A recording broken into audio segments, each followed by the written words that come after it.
And hello, everybody. Thanks for joining us on the WHAS11 Night Team. I'm Doug Prophet. First tonight here on the Night Team, a man is dead after a crash that happened tonight right at Bardstown Road and the Gene Snyder Freeway. Police say the preliminary investigation reveals that the man around 8 o'clock was traveling on the Gene Snyder when he lost control of his vehicle. Police say the car then went onto the shoulder and flipped right down to the side of the embankment, landing in the northbound lanes of Bardstown Road down below, upside down. The man was taken to the hospital where he died shortly after arriving. No other cars were involved in this incident tonight. Also late tonight, 9 people, including 4 kids, lost their home to a house fire in the Taylor Berry neighborhood. Louisville Fire Department responded to the home on Sale Avenue in the South End just before 7 tonight. Crews arrived to a heavy fire coming from the front and the side of the home and on the first floor and spreading right up to the second floor. Firefighters were quickly able to get the fire out of the house and conduct a search and rescue. No people were found inside the home, but firefighters were able to rescue 1 cat. We were notified that some of the children were playing basketball in the backyard and noticed the smoke. So they went to run to tell one of the adults, and that's when they started to get everyone else out of the house. So they took quick action to evacuate. Good news there. It took firefighters nearly 20 minutes to gain control of the blaze. No one was hurt. The American Red Cross is helping the 5 adults and 4 children there in the South End who lost their home tonight. Also right now, tonight, one of the most prominent voices in helping Louisville's homeless population says the people removed from a vacant downtown Louisville skyscraper today are familiar to her. This emergency evacuation came after the owner of the empty tower across from the mayor's office said people were camping inside it. WHAS 11 Night Team's Taylor Woods and photojournalist Aspen Hester found real frustration tonight for the people who are trying to solve this problem. Louisville Metro Police dressed in yellow boots, wearing gas masks before they entered the vacant Kentucky Home Life building at 5th and Jefferson. Inside, police found trespassers who had been camping. Some of those people who were removed from that building today, they are frequent visitors of the whole village. We only have 40 spots, 45 spots. Stachelle Bussey is one of the city's best-known voices helping the homeless. She's the creator of the city-funded Hope Village. It helps those who have no housing. With the cost of living on the rise, she says it's tough for people to afford housing. It used to be because of mental health and addiction issues. Now just people don't got no money, and that just is what it is. People are priced out of the city. People can't live. People can barely afford to live. So we got a crisis. Bussey explained the homeless population is on the rise and people are just trying to survive. She says Hope Village funds got trimmed in the latest city budget, hurting their momentum. As the curator and the creator and the brainchild of the Hope Village, I got people there who are fighting. I got workers who are fighting. Like, we're fighting for our survival. The skyscraper camping hit home for folks being temporarily housed at the Arthur Street Hotel in Old Louisville. I think it's always concerning knowing that the shelters are full in the city. Savvy Hughes is a community support advocate at the Arthur Street Hotel. It's been in operation for about 2 years, starting as an outreach team and now a transitional housing facility. She wants to see the abandoned buildings turned into housing. I think the city has a lot of potential properties that could be utilized in providing services. Obviously a key component in that is funding. Bussey agrees. I think the key word that everybody's kind of missing is a vacant building. That should tell you enough. Hoping the vacant buildings can eventually be homes for the houseless. In Louisville, Taylor Woods, WHAS 11 Night Team on your side. Now, more on our coverage here of what happened today. And another twist to all of this, the Metro Louisville Code and Regulations Director Richard Price told us that the camping inside the empty building wasn't the only problem. We have, over the last few weeks, we have had a lot of copper theft, and not just copper. We've had wiring for internet accesses. As you see, this building is interconnected with other existing businesses, so it is AT&T has problem keeping that internet service for some of these buildings, and so it's just been a big problem of keeping the building safe.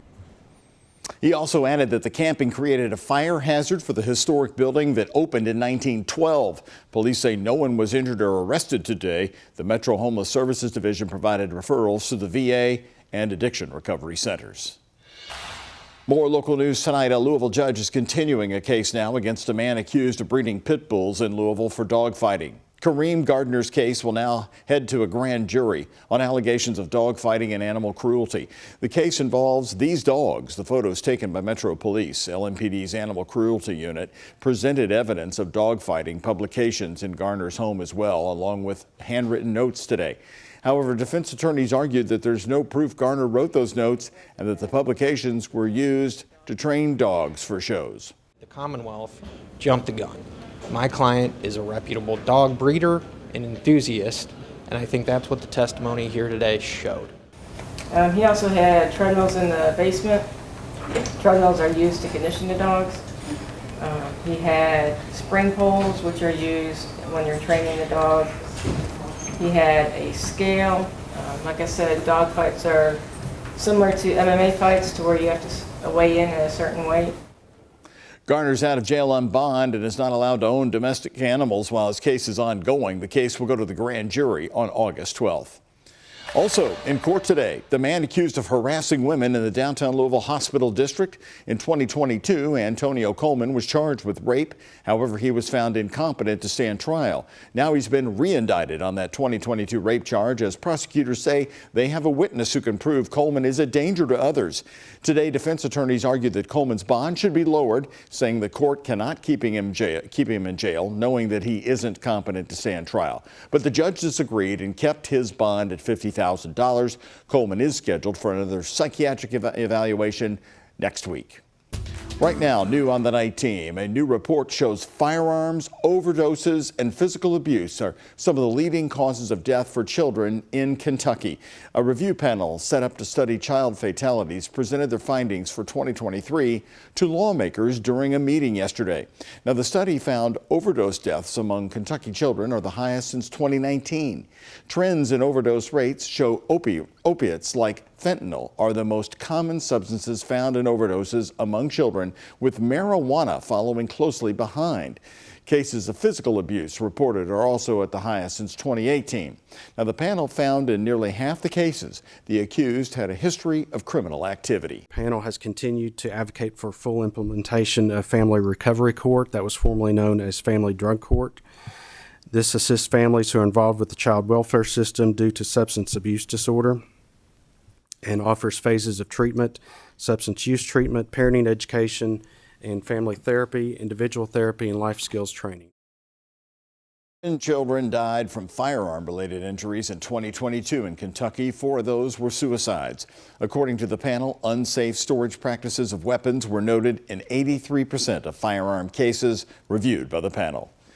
And here at WHAS11, we offer this reminder every time we have stories like these. If you or someone you know is struggling with mental health issues, help is available. Contact the Suicide Prevention Hotline at 988. There are people who will talk to you around the clock.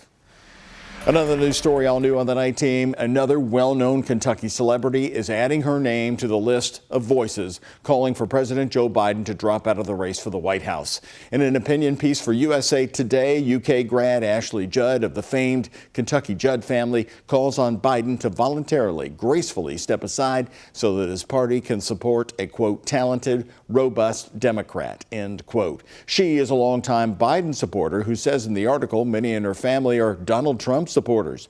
Judd writes about Biden, the defense of our cherished rights and freedoms, the moral imperative that we do better by more people and our bodies cannot be left to voters who see and are frightened of the consequences of President Biden's obvious limitations, or who are now not going to vote. We take the risk of an off night and minimize the warning signs at our gravest peril. And it was just 2 days ago, Kentucky's George Clooney wrote an opinion piece in the New York Times telling Biden to leave the race. Meantime, today, President Joe Biden was right back on the campaign trail after a much better showing at that solo news conference last night following the NATO summit in Washington. Here's ABC's Em Nguyen with the latest on what's next. Tonight, President Biden at a campaign rally in Detroit, Michigan. The president pushing back on growing fears from those who believe he's incapable of 4 more years in office. Probably noticed there's been a lot of speculation lately. What's Joe Biden going to do? Is he going to stay in the race? Is he going to drop out? Here's my answer. I am running and we're going to win. Biden keeping up the momentum after a solo press conference last night following the NATO summit in Washington. I think I'm the most qualified person to run for president. The president touting the resilient economy and defending his foreign policy record, at times challenging reporters. Have you seen a more successful conference? Find me a world leader who didn't think it was. Still, a growing number of congressional Democrats continue to call on Biden to drop out of the race. I have deep respect for President Biden's 5+ decades of public service and incredible appreciation for the work we've done together these last 3.5 years.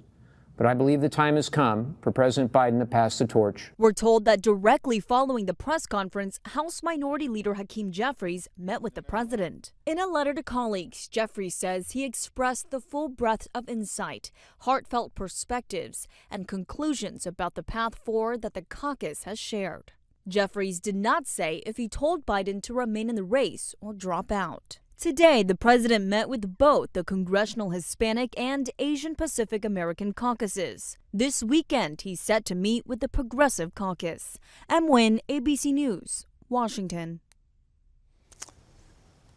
And meantime, former President Donald Trump is now preparing for the Republican National Convention in Milwaukee next week. He is tapping several celebrities to speak at the convention.